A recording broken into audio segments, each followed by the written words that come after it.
Salomon, bonjour. Bonjour. Bienvenue sur le podcast Fiscalia du cabinet Drey & Drey. Bon, vous êtes un spécialiste de l'immobilier israélien.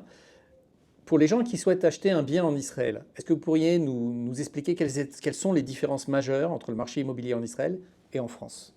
Avec plaisir. Alors, la première différence, c'est qu'en France, on va chercher de la rentabilité locative. En France, on va acheter des biens qui sont 4, 5, 6, 7, 8, voire plus % de rentabilité locative, en se servant au passage de niches fiscales qui nous permettent de défiscaliser une partie de ces biens. En Israël, il faut savoir que dans le meilleur des cas, on a une rentabilité locative qui va monter à 2,5. Si on part dans des petits bleds, entre guillemets, on va monter à 3, mais on ne va jamais monter plus que ça, et qu'il n'y a aucune niche fiscale. Il y a un process fiscal qui est le même pour tout le monde, quelle que soit la valeur du bien, et quel que soit le bien en lui-même. Ça, c'est la première chose. En revanche, en Israël, on va chercher de la plus-value. Là où le marché immobilier français stagne, dans les meilleurs cas, on va prendre 1%. En Israël, le marché immobilier, il prend en moyenne sur les 20 dernières années dans les 7% par an. Donc en Israël, C'est dû à quoi? Démographie? C'est dû à deux effets majeurs. Le premier facteur, c'est un facteur démographique. Il faut savoir que la croissance de la population israélienne est de 3% par an. Donc forcément, il faut construire du logement pour toutes ces nouvelles personnes. Et le deuxième facteur, c'est évidemment l'apport en capitaux depuis l'étranger qui vient soutenir un marché interne. Et enfin, il y a un troisième facteur, qui est l'inflation. Il faut savoir qu'en Israël, on a une inflation qui tourne entre 3 et 3,5% par an. Là où en France, quand on a 1,2, on est choqué et tout le monde est dans la rue. En Israël, on vit avec une inflation à entre 3 et 3,5%, donc qui soutient aussi le marché immobilier. Ce qui fait que dans l'approche de l'immobilier israélien, on a une approche complètement différente, puisque notre plus-value, on va la prendre non pas au fur et à mesure de la vie du bien, mais en sortie. C'est là au moment où on revend le bien, c'est là qu'on va faire la majeure partie de notre bénéfice. Est-ce qu'il faut être présent physiquement en Israël pour acheter un bien? Ça, c'est un des gros avantages d'Israël. Non, on n'a pas besoin d'être présent physiquement. C'est toujours mieux de voir, de savoir ce qu'on achète, mais on peut tout à fait acheter à distance. Il faut savoir qu'on peut donner procuration à un avocat pour signer un contrat d'acquisition en notre nom. De la même façon, le crédit, on peut le faire à distance et le signer à distance à travers une procuration. Alors justement, parlez-nous des processus de crédit. Quelles sont les étapes clés pour obtenir un crédit immobilier en Israël? Alors globalement, il y a 3 étapes pour un crédit en Israël. La première étape, c'est l'obtention d'un accord préalable. Donc on monte un dossier avec nos revenus, on dépose ce dossier auprès de plusieurs banques et on obtient un accord préalable de crédit. Il faut savoir que cet accord est valable uniquement 24 jours. Donc c'est une durée très très courte. En général, on ne fait cet accord-là que quand on a déjà un bien en vue, de façon à obtenir un financement pour ce bien et pouvoir signer un acte. De la même façon, en Israël, il n'y a pas de droit notarial, il n'y a que de droit contractuel. Donc l'acte, le contrat de vente, il est définitif. Il ne contient pas, dans 99,9% des cas, il ne contient pas de clause suspensive de prêt. Donc pour pouvoir signer cet acte final, on a besoin d'un accord préalable de crédit. Une fois qu'on a cet accord préalable de crédit, on va faire correspondre le crédit au bien. Donc on va donner toutes les informations du bien. On va valider toutes les informations personnelles qu'on a données, les revenus, tout ça, on va donner tous les éléments. Et on va passer à une deuxième étape qui est la signature du crédit, avec le montage des différentes formules de crédit et l'ajustement au crédit par rapport à nos besoins. Une fois qu'on a fait ça, on a signé le crédit, il y a une troisième étape qui est une étape légale et juridique, qui est l'inscription de l'hypothèque, les différents engagements du vendeur et de l'acheteur vis-à-vis de la banque et vis-à-vis des services juridiques. C'est la même chose pour les résidents ou les non-résidents et les nouveaux arrivants? Le process est à peu près le même, évidemment à quelques différences près. Un nouvel immigrant va avoir le droit à des réductions d'impôts et ce genre de choses, donc il va falloir les justifier. Un résident étranger, lui, va payer une surtaxe et va devoir emprunter moins auprès de la banque, donc pareil, il va falloir justifier tous ces différents actes, mais le process globalement est le même. Très bien. Alors concernant par exemple le crédit, on sait que les taux israéliens sont plus élevés que les taux français. Maintenant, je voudrais qu'on parle des avantages. Quels sont les vrais avantages de contracter son prêt par une banque ou dans une banque israélienne, bien que les taux soient plus élevés? Alors, il y a plusieurs avantages. Le premier d'entre eux, c'est d'abord que si ce bien-là est un bien d'investissement, on va vouloir faire correspondre la valeur du bien et la valeur du crédit pour que la valeur du bien augmente proportionnellement à la diminution du crédit, du capital restant dû. Ça, c'est la première chose. La deuxième chose, si ce bien est loué, on va vouloir avoir une symétrie, une proportionnalité entre les loyers qui rentrent et le crédit qui sort, de façon à être en capacité d'anticiper nos futures sorties par rapport à nos entrées. La troisième raison, c'est une raison de prise de risque.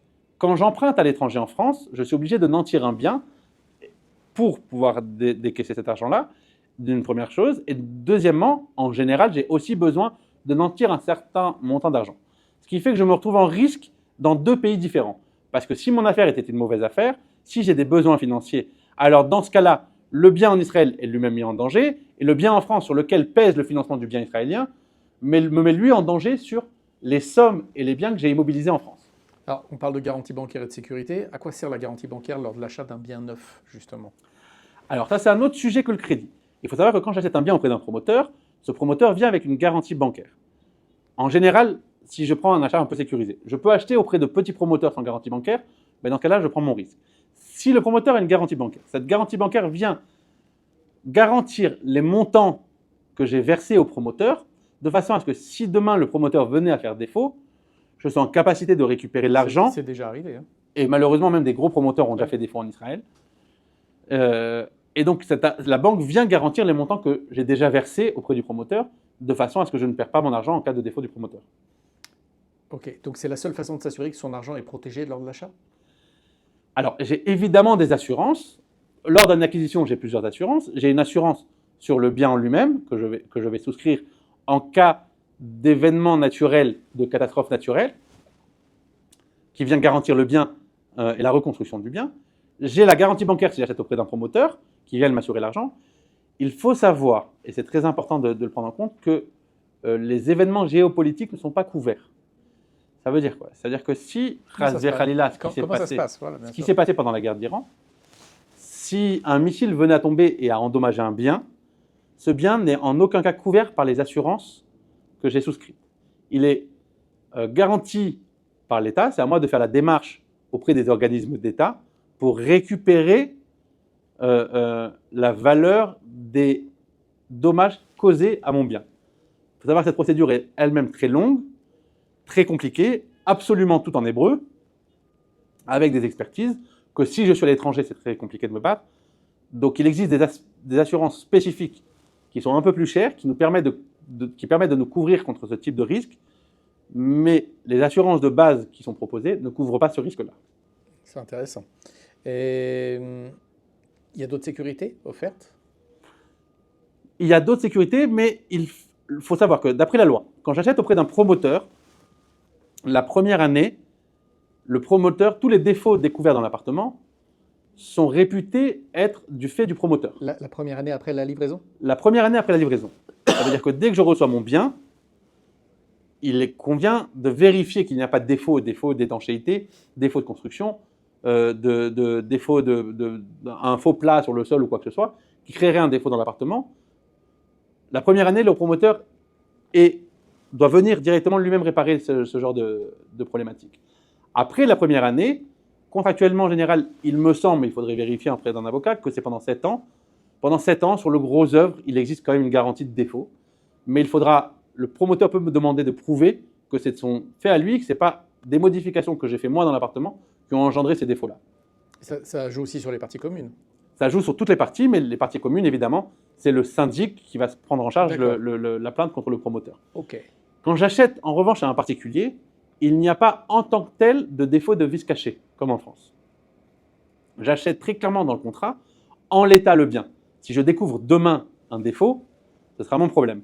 Dans les 2 cas, mon conseil, faire venir un ingénieur en bâtiment qui va vérifier le bien. Alors, si j'achète un promoteur, le jour de la livraison, je fais venir un ingénieur qui me remet, lui, une note avec tous les défauts par rapport au contrat, à l'annexe technique du contrat, avec toutes les spécifications techniques du bien. Si j'achète à un particulier, avant même de signer un contrat, qui va vérifier le bien, qui va vérifier qu'il n'existe pas d'humidité qui serait juste recouverte par un coup de peinture et dont j'aurai découverte demain, qui va vérifier qu'il n'y a pas de défaut de construction principal dans l'appartement. Il y a une troisième problématique qui se pose, qui est très spécifique à Israël, c'est la problématique des permis de construire. Il faut savoir qu'en Israël, il existe dans un certain nombre de villes, notamment à Netanya, à Ashdod, dans des villes comme ça, rarement dans les grandes villes, rarement à Tel Aviv ou à Jérusalem, des biens qui ont été construits sans permis réel. Dans ce cas-là, L'avocat n'est pas en capacité d'aller vérifier tout ça. Évidemment que de mon côté, je ne suis pas en capacité de vérifier tout ça. Il faudra mandater. On parle d'immeubles récents là ou... Alors, les dernières années, en général, ça n'existe pas. En général, les immeubles construits entre les années 80 et les années 2000, ça existe. Je l'ai vu plusieurs fois, ce cas. Donc, il n'y avait pas d'autorisation de construire. En fait, il y a un dépôt de permis qui a été déposé, ce que j'ai vu souvent, un dépôt de permis qui a été déposé, qui n'a jamais été délivré. Et le promoteur, il n'a pas attendu, il a construit direct. En général, la ville, dans ces cas-là, ne va pas venir 30 ans ou 40 ans après dire il faut tout me détruire, il faut tout me reconstruire, tout refaire. Mais il faut quand même obtenir auprès d'un expert qui va venir expertiser le bien, qui lui vérifie toutes ces choses-là. C'est pas l'avocat qui fait ça? Non, c'est pas l'avocat, c'est une expertise en plus qui vient. En général, l'expertise, au moment du crédit, on va devoir demander une expertise de la valeur du bien. Cet expert-là, lui, va vérifier tous ces permis de construire-là. On a la possibilité aussi de la demander en avance pour que cet expert-là nous sorte tous les permis de construire et tout l'historique de la construction depuis l'époque où c'était un terrain et s'assurer que tout est en conformité et tout est en légalité. Ok, on va parler d'une autre problématique. On l'a vu malheureusement pendant la période du Covid, il y avait beaucoup de gens qui devaient financer leur appartement, qui ne pouvaient pas, pour des raisons qu'on peut comprendre, qui ne pouvaient pas payer. Donc ils étaient en difficulté de paiement, on va dire. Comment ça se passe si l'acheteur ne paye pas? Alors, on l'a vu pendant le Covid, mais on l'a vu malheureusement plus récemment avec les périodes de guerre qu'on a suivies. Beaucoup de gens ont perdu leur travail ou sont dans des situations économiques plus dures. Mon premier conseil, si vous avez une situation économique compliquée qui vient devant vous, il faut l'anticiper. Il faut appeler la banque, négocier avec la banque un report du crédit. Ça va coûter un peu d'argent à la fin du crédit, mais ce n'est pas grave, on négocie ce report. C'est-à-dire les prélèvements sont gelés pendant une période? Exactement, qui peut aller jusqu'à 6 mois. Pendant 6 mois, je gèle, et ça me permet d'avoir 6 mois pour reprendre un peu d'air, reprendre un peu de souffle économiquement et me redonner la possibilité de payer après.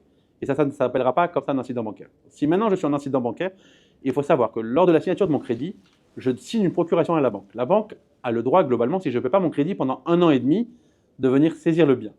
C'est malgré tout une procédure que la banque doit faire auprès des tribunaux. Donc elle va m'emmener au tribunal, elle va dire « tu n'as pas payé, il faut que je saisisse le bien, soit tu me payes, soit je saisis le bien ». Ça va engendrer plusieurs choses. Un, des incidents bancaires, notamment au niveau de la Banque d'Israël. Donc, dans l'avenir, tous les crédits que je peux demander, mes cartes bleues, toutes les formes de crédit ou autres auxquelles je peux avoir accès, c'est fini, j'ai plus accès. Donc pendant 1 an et demi que j'ai ce genre d'incident, ça veut dire que je n'ai pas répondu, que j'ai fait l'autruche. On ne fait jamais l'autruche en Israël. À l'avance, quand la banque nous appelle en disant qu'il y a un incident bancaire, je viens régler cet incident bancaire à l'avance.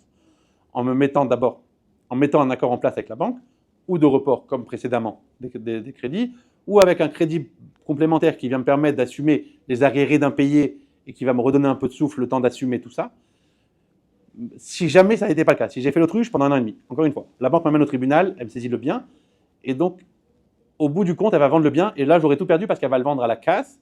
Il faut savoir qu'au tout début du crédit, quand j'ai fait une expertise, l'expert me donne 2 prix.